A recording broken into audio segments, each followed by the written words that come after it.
Սիրելի հայրենակիցներ, հարգելի գործընկերներ, քննարկում ենք մարդու իրավունքների պաշտպանության մշտական հանձնաժողովի նախագահի թեկնածության հարցը, բայց նախքան այդ եկեք մի քանի կարևոր հանգամանք նշենք։ Մարդու իրավունքների տեսանկյունից իրավունքի պատմության մասով եթե ուսումնասիրենք, ամենաբեկումնային ժամանակաշրջանը եղել է երկրորդ համաշխարհային պատերազմին հաջորդած տարիները, որովհետև ամբողջ աշխարհը գնահատեց այն իրավիճակը, որ օրենքի գերակայությունը կարող է ծառայել մեղմ ասած ծայրահեղ չարամիտ նպատակների, եւ ձեռք բերվեց պայմանավորվածություն, որ այլևս պետությունները անցում են կատարում իրավունքի գերակայությանը։ Դրա առաջին փաստաթուղթը համարվում է Եվրոպայի խորհուրդը ստեղծելու կանոնադրությունը, ոչ թե Եվրոպայի միություն, այլ դրանից մի քայլ հետ, Եվրոպայի խորհուրդը։ Այն իր կանոնադրությամբ ամրագրեց իրավունքի գերակայությունը պայմանականորեն ասած ընդդեմ օրենքի գերակայության, որովհետև օրենքները կարող են քաղաքական նպատակահարմարությունից ելնելով փոփոխվել։ Օրենքները կարող են քաղաքական նպատակահարմարությունից ելնելով ընդունվել, բայց այդ պարագայում էլ մեկ արժեք պետք է գերակայող լինի, դա իրավունքն է։ Արդյոք Հայաստանի Հանրապետությունում կա իրավունքի գերակայություն։ Ոչ։ Հիմա այս պնդումը հիմնավորելու համար պետք է նայել ավելի զգայուն ոլորտներին։ Պետք չի պայմանականորեն նայել օրինակ նոտարիատի ոլորտում խնդիրներ կան, թե ոչ։ Պետք է նայել այն դեպքերը, որտեղ իշխանության շահագրգռվածությունը չափազանց բարձր է, որտեղ այն բարձր չէ, շահագրգռվածությունը խախտելու ողջամտորեն բացակայում է։ Եկեք երկու կանխավարկածի վրա կառուցենք։ Առաջինը անմեղության կանխավարկած, երկրորդը ազատության կանխավարկած։ Անմեղության կանխավարկածը կարծում եմ Հայաստանի Հանրապետությունում ամենից շատ խախտվող իրավական երաշխիքն է, ամենից շատ։ Նույնիսկ այսօր ազգային ժողովի նիստերի դահլիճում ազգային ժողովի նախագահի տեղակալը ուղիղ իր հայտարարությամբ խախտեց անմեղության կանխավարկածը։ Հարգելի գործընկերներ, հաշվի առեք, մինչև ԱՄՆ գործող պաշտոնավարող նախագահ Դոնալդ Թրամփի ընտրվելը վերջինիս վերաբերյալ մեղադրական բնույթի վերդիկտ է կայացվել։ Երդվյալ ատենակալները քննել են իր գործը եւ ասել են, որ վերջինս մեղավոր է։ Դուք տեսել եք այդ ընթացքում դեմոկրատների կողմից, այսինքն իր քաղաքական հակառակորդների կողմից այն ծավալի անմեղության կանխավարկածի խախտում, ինչը անում եք դուք։ Ինչը անում եք դուք։ Բայց եկեք ավելի հետաքրքիր դարձնենք բանավեճը։ Իսկ դուք տեսել եք, թե ինչ է արել ԱՄՆ դատարանը։ Տեսել եք։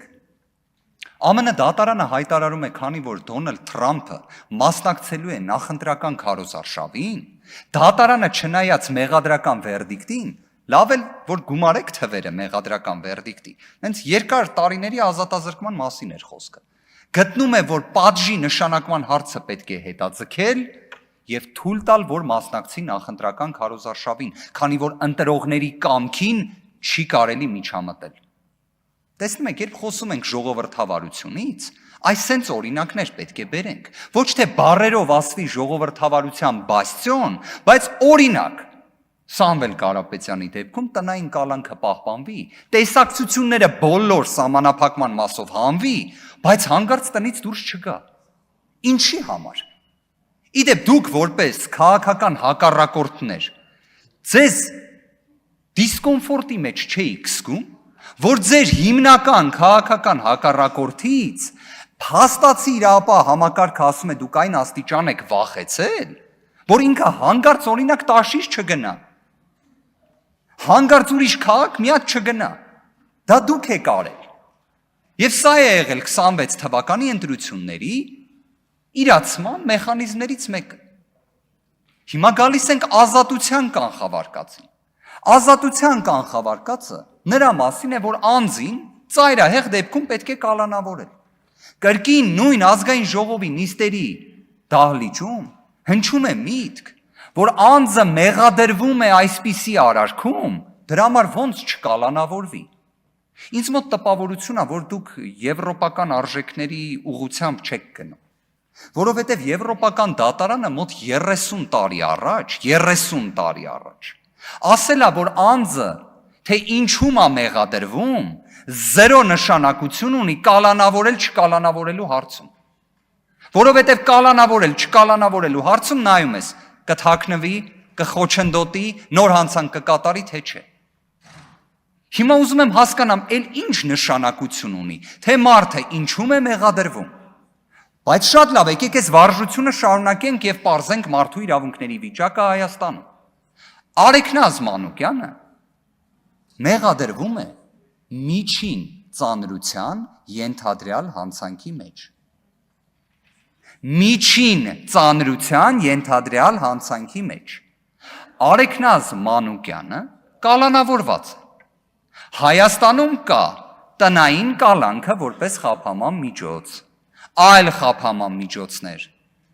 Իդեպ Արեգնազ Մանուկյանը կալանավորված է մի դեպքով, որը հարուցվել էր նախընտրական քարոզարշավի ընթացքում, բայց վերջինիս նկատմամբ խափաման միջոց կալանքի միջնորդություն չէր ներկայացվել, որովհետև վերջինս պատգամավորի թեկնածու էր, բայց խուզարկություն, հարցաքննություն ամեն ինչ արել էին։ Այսինքն անձը գիտեր դրա մասին,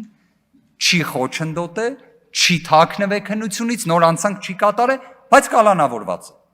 Եվ իր մանկահասակ երեխային էլ չի կարող տեսնել, ում ծնունդը վաղն է իդեպ։ Բայց սա է այն իրավունքի ընկալումը, որը այս իշխանությունը որպես ազդակ փոխանցում է իրավապահներին։ Նույն օրինակ, մեկ այլ անձի օրինակ բերեմ, Ավետիք Չալաբյանի վերաբերյալ։ Ավետիք Չալաբյանի հետ կապված դեպքը տելեգրամյան ալիքներից մեկը հրապարակել էր հունիսի 6-ին։ Բառացի այն, ինչ հրապարակվել էր այդ տելեգրամյան ալիքի միջոցով, որին նաև բազմաթիվ անձինք անդրադարձ էին կատարել, 17 օր անց կալանքի միջնորդություն է ներկայացվում եւ կալանավորվում է։ Բայց այն հարցը քննիչը, որ պետք է իրան տա, այդ 17 օրվա ընթացքում խոչընդոտել է, թաքնվել է, նոր հանցանք կատարել է, այդ հարցը չեն տալիս։ Պարզապես, կներեք արտահայտությանս համար սիրելի հայրենակիցներ, զոռով տանում են կալանքի միջնորդություն, զոռով ստանում են կալանքի որոշում։ Սա ենք մենք պատկերացնում որպես իրավունքի գերակայությունը։ Սա է ազատության կանխավարկածը։ Մի հատ կարևոր ձետալ ասեմ ձեզ։ Քրեակատարողական հիմնարկներում մենք կրկին մոտենում ենք գերբնակեցման ռեժիմին, այն որ տեղերը քիչ են ԿԿԸ-ներում, ու որ նայենք սթափ իրավիճակին, քաղաքական բաղադրիչ ունեցող գործերը շատ են, ինչի համար լինի այդ դեպքերով կալանք։ Անկեղծ ես ուզում եմ հարց հնչեցնել,